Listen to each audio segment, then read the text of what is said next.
Good morning everyone. আমি আর বাবা আজকে 14ই মার্চ আমরা যাচ্ছি মহাকাল ট্রেকে। এখন বাজে সকাল 7টা। আর এই হচ্ছে দার্জিলিং। পিছনে দার্জিলিংয়ের ক্লক টাওয়ার দেখা যাচ্ছে। এই হচ্ছে দ্য মল। আমাদের এই পাশে হচ্ছে ডেকেবাস রেস্টুরেন্ট, পাশে কুঙ্গা, আর উপরে ডেকেলিং। আসুন মহাকালের দিকে যাই। Welcome to GD Gear. Don't forget to subscribe and click on the bell button.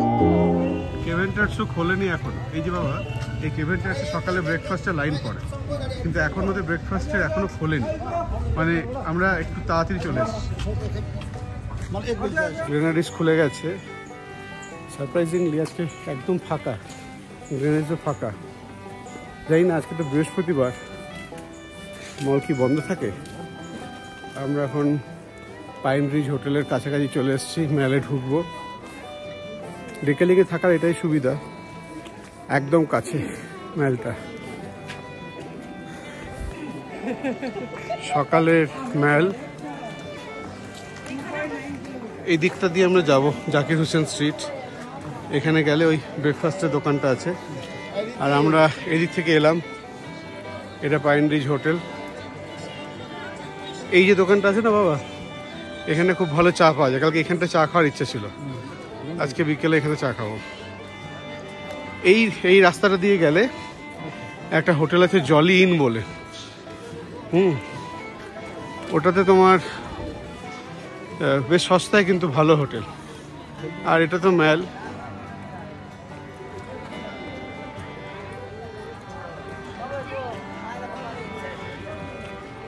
ওটা মহাকালের দিকটা।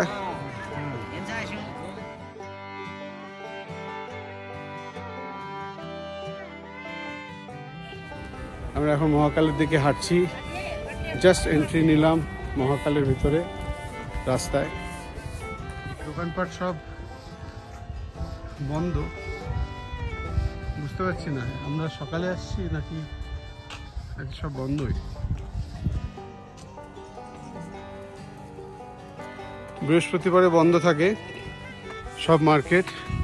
জয় বাবা মহাকাল, বম বম ভোলে। বাবা আস্তে আস্তে হেঁটো বলেছে। অনেক ঘন্টিটা বাজিও।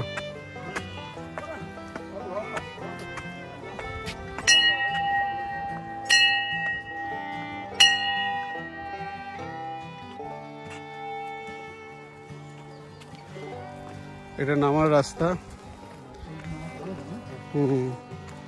ও অনেকটা ঢালু, মানে রাস্তাটা এরকম করে ট্যারচা আবার ঢালু, মানে এইদিকে ঢালু আবার ওই দিকেও ঢালু। ও মন্দির কায় বাবা নেবে লাঠিটা। এখানে প্রচুর বাঁদর। বাবাকে একটা লাঠি জোগাড় করে দিলাম যাতে বাঁদর না ধরে।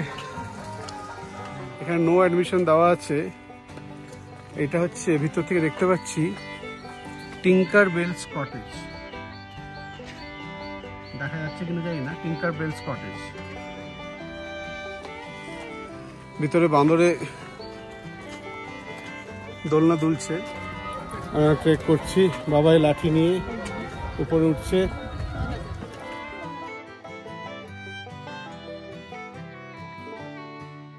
এই মহাকালের রাস্তাটা কিন্তু এক অভূতপূর্ব অনুভূতি। এখানে কিন্তু খুব জোরে হনুমানজির গান চলছে, রামের গান চলছে। আমার মনে হচ্ছে আমি বৈদ্যনাথ ধামে চলে এসেছি। অনুভূতিটা অনেকটা চাইনিজ রেস্টুরেন্টে গিয়ে ইন্ডিয়ান খাওয়ার মতো। মানে আপনি এসছেন হিল স্টেশনে, সেখানে তীর্থ, আর কি চাই। বম বম ভোলে ব্যাকগ্রাউন্ডে বাজছে চলো আও রস পাও মহাকাল আ রহে হ্যাঁ। খুব সুন্দর লেগেছে। রাস্তাটা কিন্তু খাড়া, যারা বয়স্ক লোক একটু সাবধানে আসবেন বা বাঁশের একটা লাঠি নিয়ে আসবেন, যেরকম বাবা নিয়ে যাচ্ছিল। রাস্তাটা খুবই ইনক্লাইন, খুব বেশি ট্রেক নয়, 5-7 মিনিট গেলেই হয়ে যাবে, কিন্তু খুব ইনক্লাইন। এখানে একটা জিনিস বলে রাখি, শিবের যে 12টা জ্যোতির্লিঙ্গ আছে সেটাও কিন্তু এখানে আছে। মানে মহাকালে আসা মানে শুধুমাত্র মহাকাল নয়, পুরো ভারতের 12 জ্যোতির্লিঙ্গের দর্শনও কিন্তু আপনার হয়ে যাবে। ওঠার মুখে এখানে একটা মন্দির, সেখানে আপনি জুতো রেখে নেক্সট স্টেপে আসুন। ব্যাকগ্রাউন্ডটা একদম মিউট করতে ইচ্ছে করছে না, কিন্তু কপিরাইট খেয়ে যাব, সেই জন্য করতে বাধ্য হলাম। এই জায়গাটা ওঠার পর এখানে আপনি পুজোর সামগ্রী কিনতে পারেন সামনের ওই মন্দিরটা থেকে। আর ডান দিকে আপনার জুতো রাখার র্যাক, বাঁদিকে সিঁড়ি বেয়ে নেমে গেলে মহাকাল গুফাও আছে, আপনারা যেতে পারেন, আমরা সেখানে যাইনি। এখানে জুতোটা রেখে আপনি যেতে পারেন, যেটা বিনামূল্যে। তারপরে একটুখানি উপরে খালি পায়ে গেলেই মহাকালের দর্শন।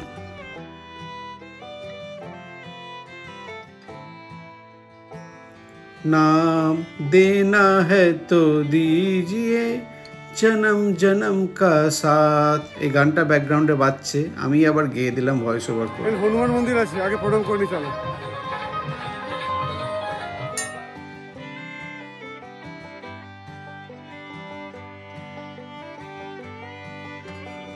প্রথমে হনুমান মন্দিরে মাথা ঠেকে তারপরে আপনি উপরে যেতে পারবেন। শিবের দর্শনে আগে হনুমান দর্শন বাঞ্ছনীয়। হনুমান মন্দিরে টিকাটা নিয়ে নিলাম, এবার উপরে উঠবো খালি পায়ে।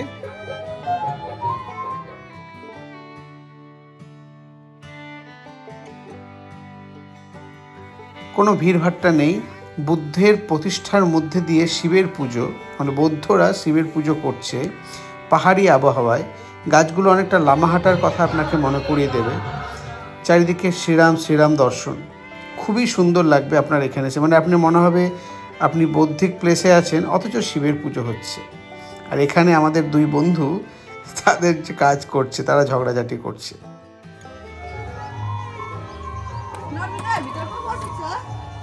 ओ आप यहीं पे बैठते हैं? ओ आप तिलक कराते हैं ना? तिलक तिलक कराते हैं? टीका हाँ अंदर होता है।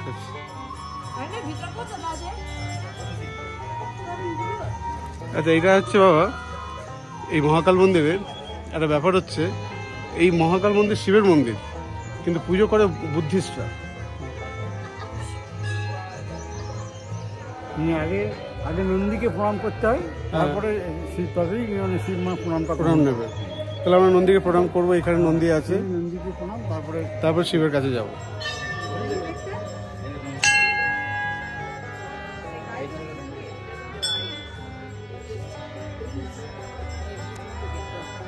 So just like we have Brahma, Vishnu, Mahesh,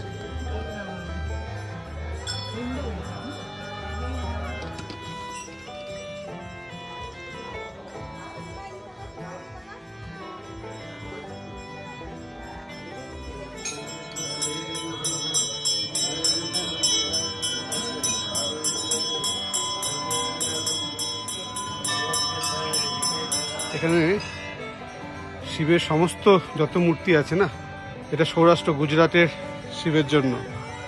এটা হচ্ছে তোমার মল্লিকার্জুন অন্ধ্রপ্রদেশের শিবের জন্য। মানে পুরো ইন্ডিয়াতে যতগুলো শিবের মন্দির আছে তাদের সবার পুজো এখানে করা হয়। ওমকারেশ্বর, এটা হচ্ছে শিবপুরী মধ্যপ্রদেশের। এটা হচ্ছে বৈদ্যনাথ, যেটা মনে হচ্ছে আমাদের ঝাড়খণ্ডের জন্য। এটা হচ্ছে ভীমশঙ্কর।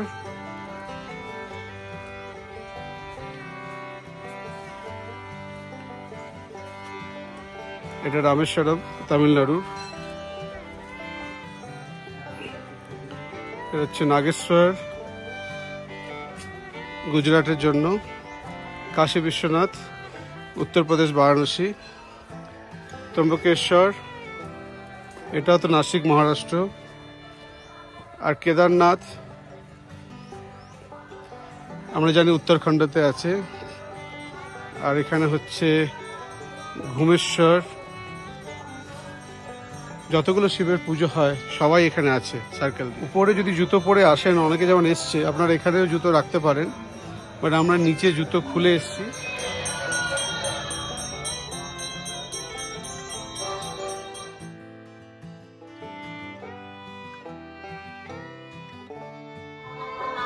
বাবার মাথা টিকা হয়ে গেছে।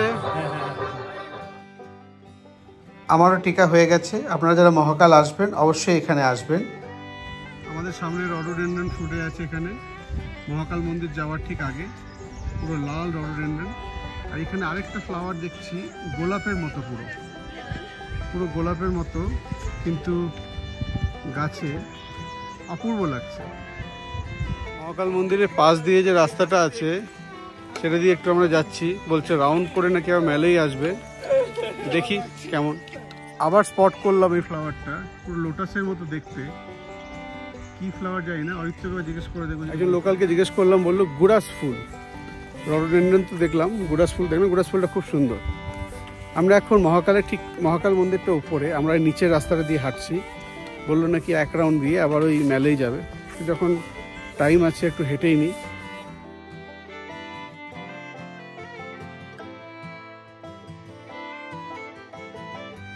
এই রাস্তাতেই একটা খুব সুন্দর কফি হাউসও আছে, বাট তার আগে এই রডোডেন্ড্রনের শোভা। নিচে কিন্তু একটা স্কুল, খুব সুন্দর জায়গাটা।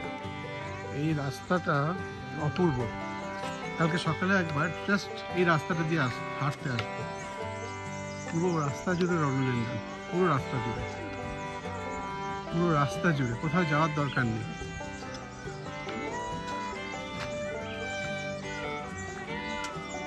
এখানে রেড কালারও আছে, আবার পিঙ্ক কালারও আছে, দু রকমের রডোডেন্ড্রন স্পট করলাম। মহাকাল মন্দিরের নিচের দিকটায় ট্রেক করলে আপনাদের সব দেখা যাবে।